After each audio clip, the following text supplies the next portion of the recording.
شرح اللہ صدرہ للاسلام، ہم جس کے سینے کو اسلام کے لیے کھول دیتے ہیں، فہو علی نور من ربہ، تو کیا وہ جس کا سینہ اللہ نے اسلام کے لیے کھول دیا تو وہ اپنے رب کے نور پر ہے.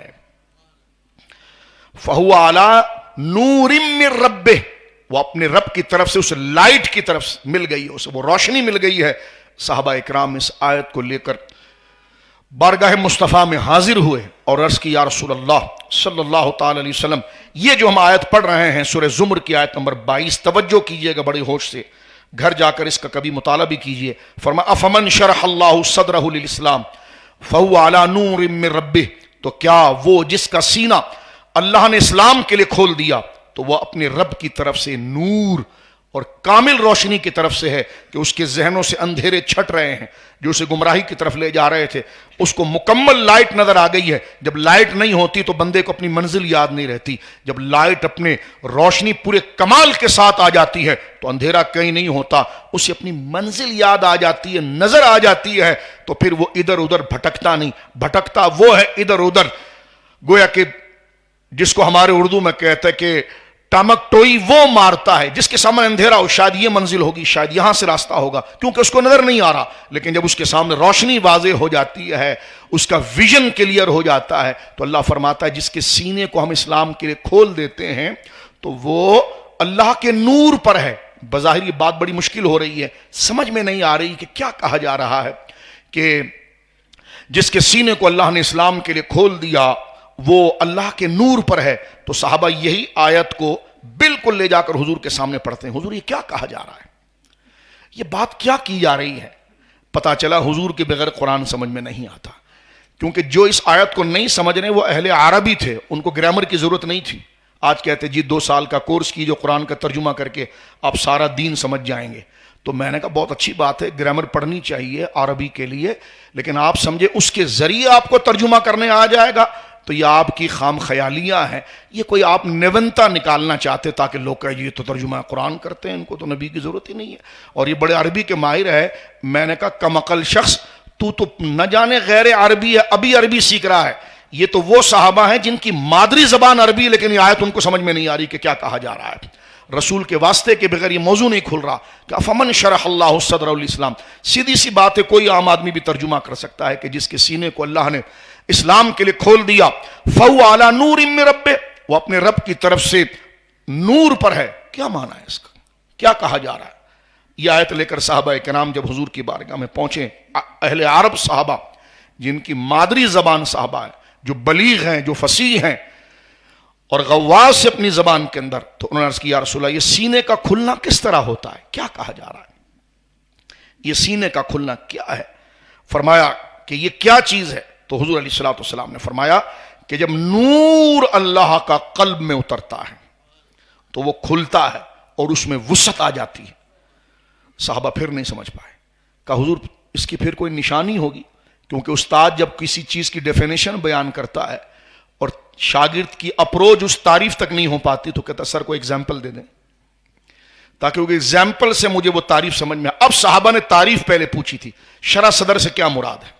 سینے کے کھلنے سے کیا مراد، تو سرکار نے سینے کے کھلنے کی تعریف کر دی. فرمایا جب اللہ کا نور دل میں آتا ہے تو سینہ کھل جاتا ہے. تعریف کر دی شرح صدر کی. کہہ لیں گے حضور تعریف سے بھی مسئلہ سمجھ نہیں آیا، ایگزامپل دے دیں، کوئی مثال دے دیں یہ بات سمجھ میں آتا ہے. تو سرکار نے فرمایا اس کی علامت ہی ہے، اب غور کیجئے گا اپنے آپ پر، میں اپنے اندر اتر جاؤں، آپ اپنے اندر اتر جائیں اور غور کیجئے، دیوار کو ٹیک نہ لگاؤ.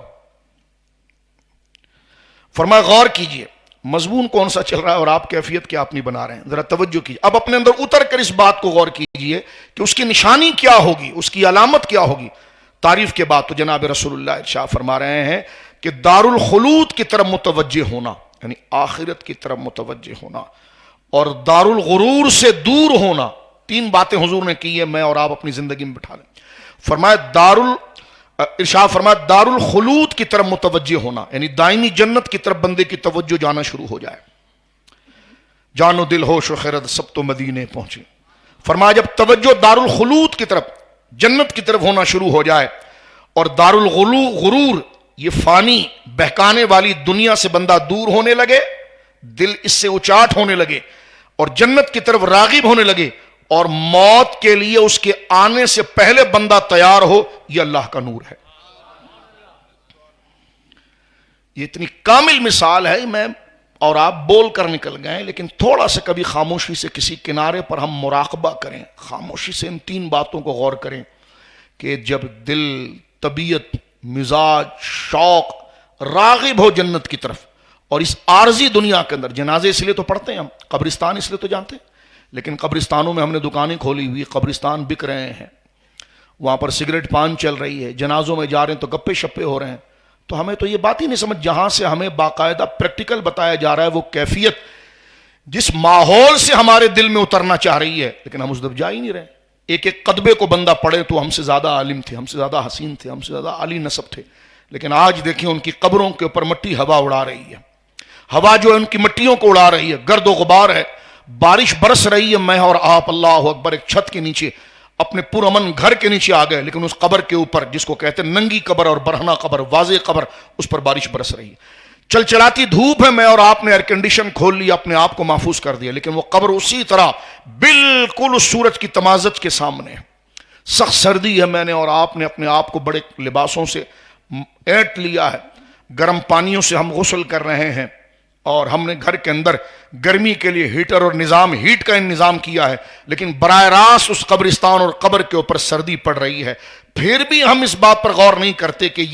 یہ دنیا دار الغرور اور فانی ہے اور اصل چیز دار الجنت ہے۔ یہ سارے مظاہر، جنازہ، یہ قبرستان، یہ نماز، یہ تعزیت، یہ سویم، یہ چہلم، ہم تو نمبرنگ کے لیے آتے ہیں نا، کسی بڑے کا کوئی مر جائے تو سب پہنچ جاتے ہیں، لیکن جناب کوئی غریب مرے تو کوئی نہ پہنچ، تو ہمارے وہاں یہ ساری چیزیں ڈیوائیڈ ہو جاتی، جبکہ یہ چیز ایک ماحول پرووائڈ کرتی ہے ہمیں شرح صدر کی طرف اتارنے کے لیے، کہ کبھی ہمیں تعریف سمجھ میں نہ آئے، علامات کی طرف ہم اپنی طرف سے افزور نہ کر پائیں، اسے جمع نہ کر پائے، تو یہ ماحول جو ہے ہمارے اندر اس کیفیت کو اتارتا ہے کہ یہ گیا ہے تو اس کے پیچھے ہمارا نمبر ہے،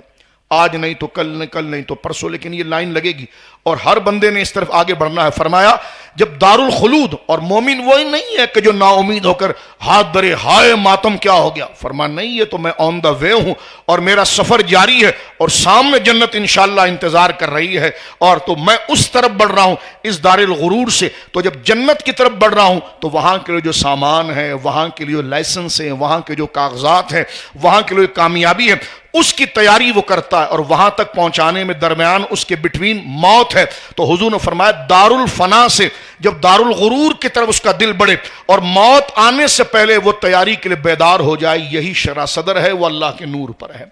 اس کا ہاتھ کرپشن سے خود ہی رکھے گا، اس کا ہاتھ رشوت سے خود ہی رکھے گا۔ صدر نہ بنے تو بیساکیوں پر، ویل چیئروں پر چلتے ہیں، صدر بنے تو اب تالیاں بجا رہے ہیں، لیکن بیٹا ہم بھی انتظار کر رہے ہیں کہ تو نے بھی جانا ہے۔ تو لہٰذا جب بندے کو شرح صدر کی دولت مل جاتی ہے تو پھر زمینوں پر قبضے نہیں ہوتے، پھر فائلیں تبدیل نہیں ہوتی،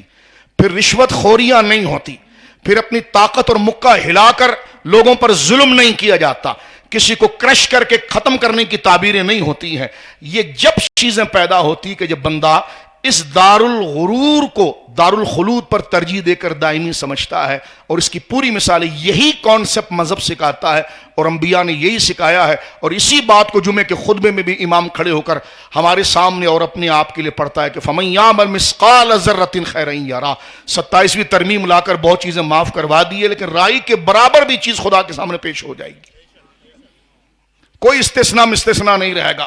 فرمایا یہ چیزیں تمہارے سامنے آئیں گی۔ جب رسول اللہ اپنی شہزادی کے بارے میں بغیر استثناء کی بات کر رہے ہیں تو تم کون سے آگے استثناء کے لیے؟ تو یہ کب ہوتا ہے؟ جب شرح صدر گویا کہ دل سے ہٹتا ہے۔ بات بری نہیں ماننی چاہیے، بات سننی چاہیے، یہ موضوع ہے، اس موضوع کا یہ آیت نہیں بنتی تو آپ نے جو پال رکھے ملا وہ اس کی تشریح کر کے بتا دیں گے کیا تشریح بنتی ہے۔ فرمایا افمن شرح اللہ صدرہ للاسلام فہو علی نور من ربہ، خدا جس کے سینے کو اسلام کے لیے کھول دیتا ہے وہ اللہ کے نور پر ہوتا ہے۔ مولانا آپ کا عمل تو نہیں ہے، آپ کیا باتیں کر رہے ہیں؟ میں نے کہا میرا عمل نہیں ہے، میں قصوروار ہوں، لیکن قرآن سچ کہہ رہا ہے۔